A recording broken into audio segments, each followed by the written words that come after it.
Welcome back to another enlightening video. Today we're going to go deep into urban traps. We're going to be talking about cities like my own. If you don't know, I'm from Baltimore, Maryland, and how those cities are pretty much targeted based off of specific systems. They use systemic warfare to keep us down, to control our energy, and to manipulate us through fear. I titled this presentation, Urban Traps, How Small Cities Become the Front Lines of Spiritual and Systemic Warfare. Let's jump straight into it. Introduction: the hidden battleground. Small cities like Baltimore, Camden, Flint, and East St. Louis are not just undeserved. They are engineered environments, designed experiments. They serve as incubators for trauma-based control, spiritual manipulation, and generational suppression. These cities are microcosms of a larger agenda. They are easier to control due to population density, poverty rates, and institutional neglect. Their pain is documented but rarely treated. Redlining, urban renewal, and land seizure. Urban cities were stripped of wealth and autonomy using legal tools like redlining, eminent domain, and predatory lending. Some examples: in Baltimore, entire black communities displaced during renewal projects that favored developers. One of those big renewal projects in Baltimore is through Johns Hopkins Hospital and University. They go into low-income, impoverished areas and they buy out the whole entire, they buy people out of their houses. And when those people leave, they gentrify the entire area. They either knock down those houses and rebuild their institutions and other things, or they remodel and rehab those homes and then sell them to white people, foreigners, or high-income earners that work in the area. I have family members who were bought out of their homes. I have some family members who stayed until they were the last tenant on the block because they didn't want to move. But then Johns Hopkins would buy them out. They would just keep offering them money. And eventually, when you're in poverty, that money sounds good, so they take it. And they literally just gut out the entire neighborhood and gentrify it. And by the time they're done, it doesn't even look recognizable. Back to the presentation. Highway construction. Used to destroy cultural hubs like Black Wall Street or equivalent communities. This results in forced generational poverty and loss of ancestral land and legacy. And it's all buried away. And no one bats an eye because it's done to people who are deemed powerless. They use the school system as a grooming tool. Public schools, especially in urban cities, operate more like behavioral correction centers than places of learning. All they worry about is how your child is behaving. And if your child isn't behaving according to their standards, then there must be something wrong that medication is the only cure for. They use tactics like over surveillance, like keep watching him. My nephew that recently passed away, when he was in school, they would watch him and he would be on conduct sheets and stuff like that. It was ridiculous. It was always a report every day. They use metal detectors for us to come into school, dress codes, reinforcing shame, psychological labeling like your child has ADHD or ODD or some type of conduct disorder, to pipeline children into psychiatric systems. And Johns Hopkins is one of those places where they'll send you. It's a place called Kennedy Krieger that they will send you to be evaluated. My husband went, my little sister went, my nephew that just passed away went, and a lot of people that I know have been in those quarters inside of that section of Johns Hopkins where they were evaluated by people who don't even understand, what it's like to be raised in a situation where you're constantly the target. So they're straight out of college. They only know what they've been taught. They come from wealthy backgrounds or backgrounds where they had good, their life was good or whatever. And they just follow the system and medicate children, put them on heavy sedation to the point where they can't even be themselves. There was a time when we had art programs and music and cultural empowerment programs in our schools. They take all of that out. They've taken all of that out, and it leaves the children in a state of chaos, constant chaos. So they wonder why these schools are so bad, but nobody's talking about the psychological programming, the psychological trauma. They're not talking about these systems that are created to keep these children coming to school with guns because they feel unsafe and they're living out of survival mode because their parents have been targeted to the point where they can't keep a job, or their father has been incarcerated, or their mother has to work all the time to make ends meet and she can barely do that, so the children have to fend for themselves. Nobody's going into detail as to how that messes with the child's mind. No, because the system was created for you to be a ward of it. So these schools in urban communities are a direct pipeline to their private prison system. They want you one way or another, so they train you how to be a criminal. This outcome is where children are taught to obey and not think, especially in gifted programs meant to separate the few from the many. And those gifted programs are nothing but a trap. All they want to do is see who out of this group of children in this lower income school, which one of these children are going to be our greatest worker and which one of them are going to be our greatest prisoner. Think about it. I can speak on this in detail because I am a direct product of living in poverty in a city like Baltimore that was experimented on extensively. I have seen the decline in my people, and it hits me to a point where I'm very passionate about it, because then after they do all of this psychological programming, they go run and tell other people, other ethnicities of people, that we are monsters, we are bad, we kill each other, and we're murderers and we're thieves. But you guys made us that way. You put us in a situation that made us become rats. And what do rats do when they're in survival? They fight.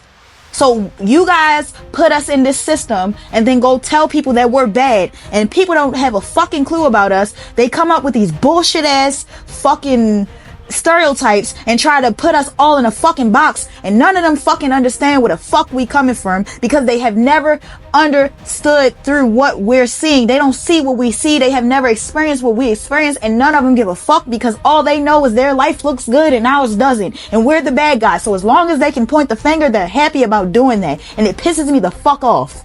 Not to mention the CIA and FBI, they in our fucking neighborhoods throwing drugs and guns in the shit, and our parents get on drugs. We can't get off the fucking drugs. Not me per se, but I'm talking about people where I come from can't get off of drugs because they're creating stronger and stronger drugs that fuck up the mind even more and make them even more dependent on it, and they wonder why. These are all experiments, guys. And if you are a person that does not look, you are not melanated, you need to understand before you open your mouth how much it, like, every day is a fucking war. Not just to be a so-called black person, but to be a so-called black person in a neighborhood, city, environment, whatever, that is targeted to be the worst. Forgive me for my rant. I get very passionate when I talk about this. But let's go to the next slide. Medical experimentation and psychological targeting.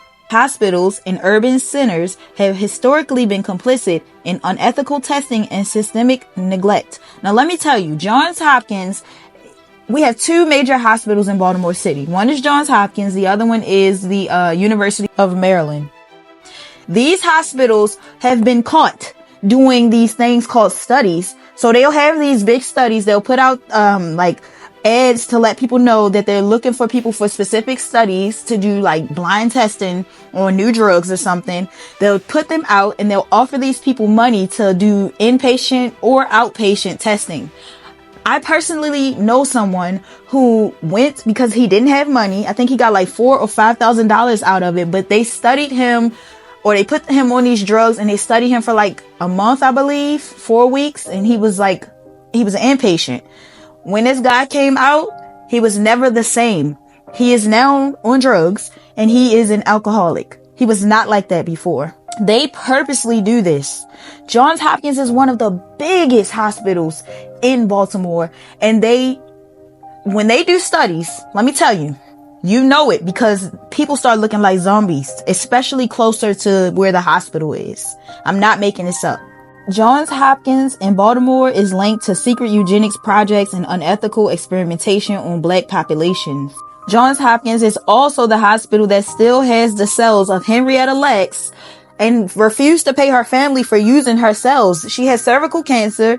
She went in for a biopsy. They basically told her she had stage 4. Long story short, she passed away, and they kept her cells and did not compensate her family. And they are still creating cures and different stuff for their people. You know what I mean? from her cells. They call them forever cells. Look it up.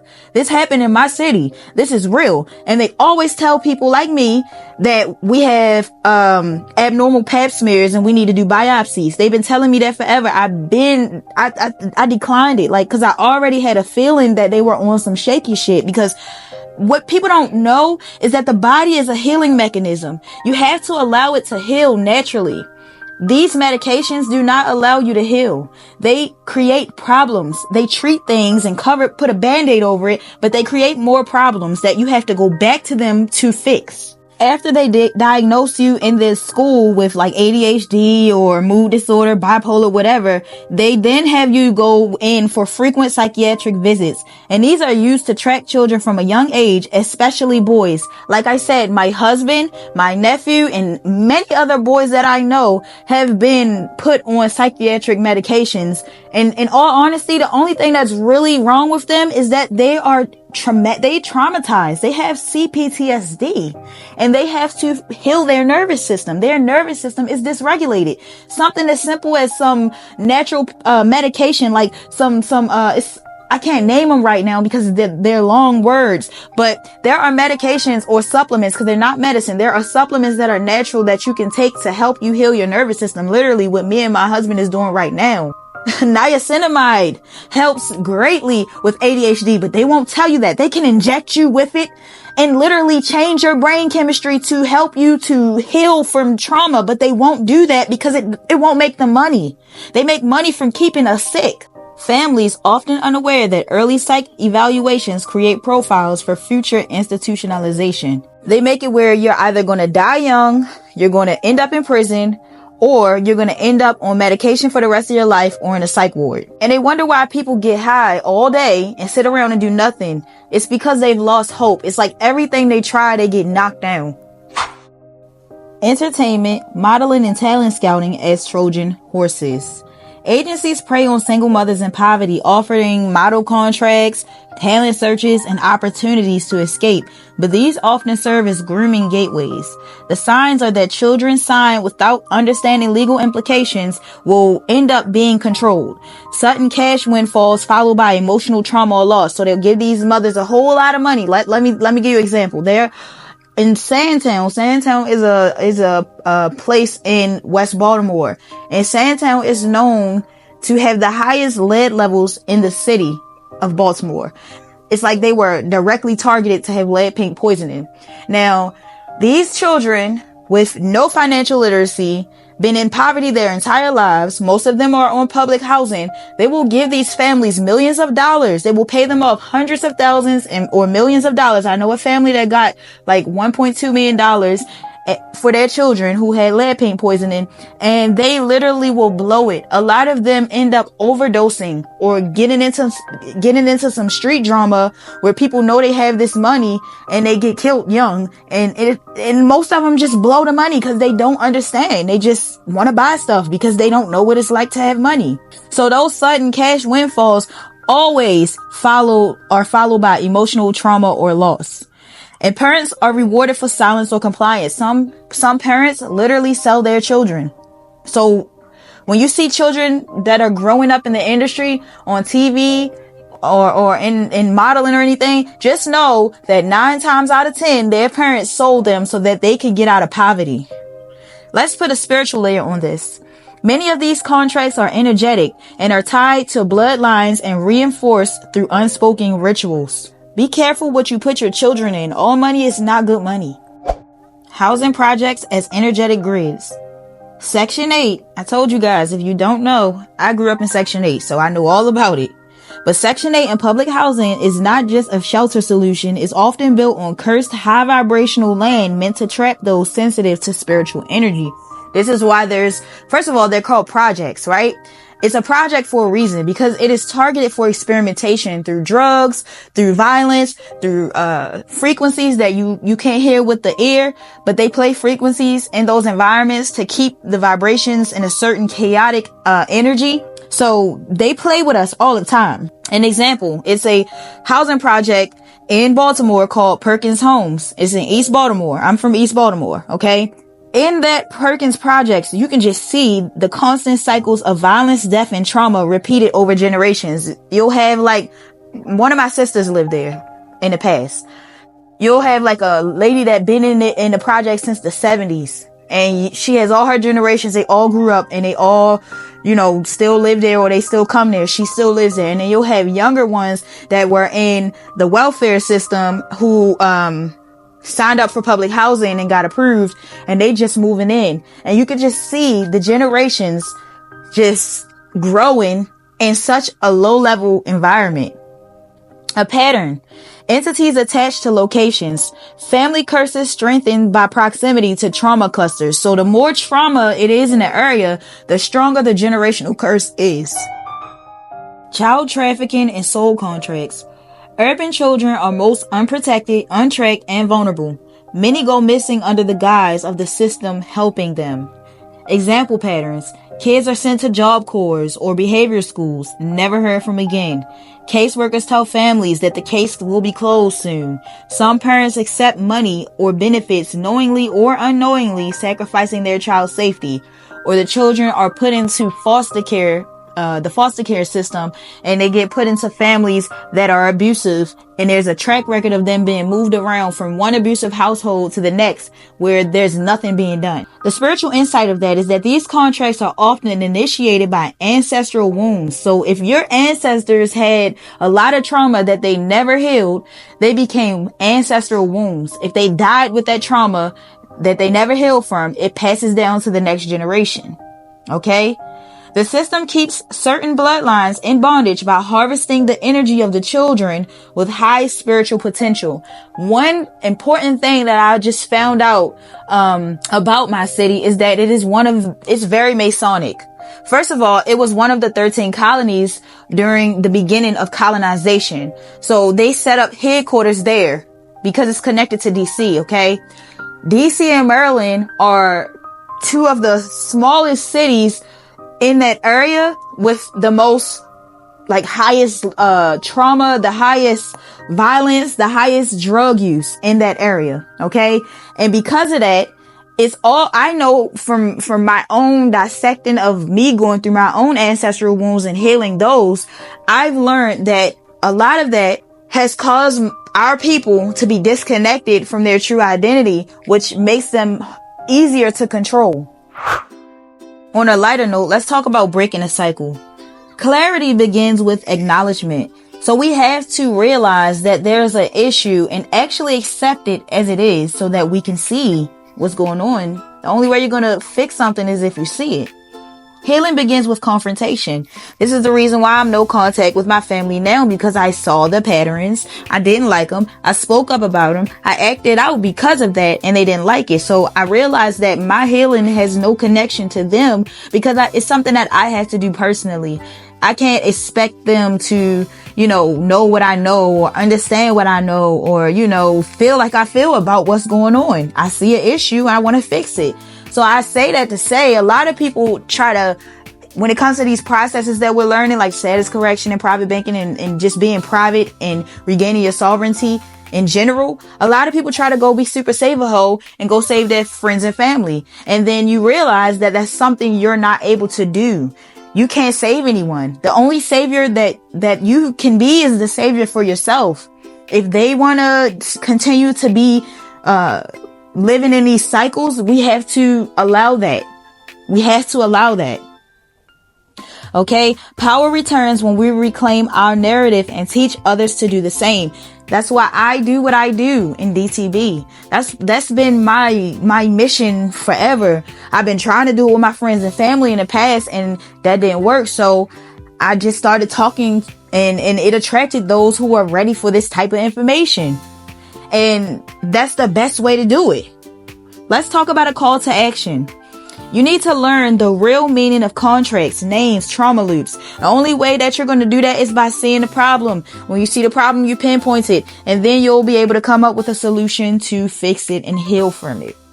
You need to reclaim sovereignty, not just legally, but energetically, because you have been bound to energetic contracts that you're unaware of because you didn't realize everything you do is a transaction that locks you into a contract. So you have to realize that so you can break those contracts. You can sever ties. You need to break bloodline agreements through intention, trust work, through intention, trust work, and truth telling. You got to be honest, regardless of how people feel about it. They're not going to like what you're saying. They're not going to like what you're doing, but you're not doing it for them. And I don't mean it like you're not doing it for them. I mean, you're not doing it for them in a way where you're trying to be their, their savior. You're doing it in a way where you're doing it for yourself. And that is going to be our reflection for anybody coming in after you. You're doing this for your future generations. So in closing, Baltimore and any other city that is in poverty, it's not just a city. It's a portal. So is every other forgotten place. The goal was never just to trap the people. It was to harvest their light. And we are the interruption. I hope you enjoyed this presentation. And I hope you, like it, share it, comment. Let me know how you feel about this, because I'm very passionate about these kind of things. And my goal is to reach out to those in environments who feel hopeless. When they hear this information, and it empowers them, and it hits something inside of them that wakes up their sovereignty, because each and every one of us has sovereignty inside of us. It just has to be awakened. Okay. If you like this video, leave a comment below, smash that like button, subscribe, share this video with somebody that you could just share it, because you never know who this might impact. And if you are interested in more teachings from the DTB community, click those links in the bio. Also, we're having a DTB Trust Masterclass on in August. So early bird pricing ends June 30th. So if you're interested, get your ticket now. You're pretty much getting a 70% discount with early bird pricing, and it comes with a trust kit. So you definitely want to check that out. Again, all links are in the description below. I appreciate you watching this video, and I'll be back soon to post another video. Peace.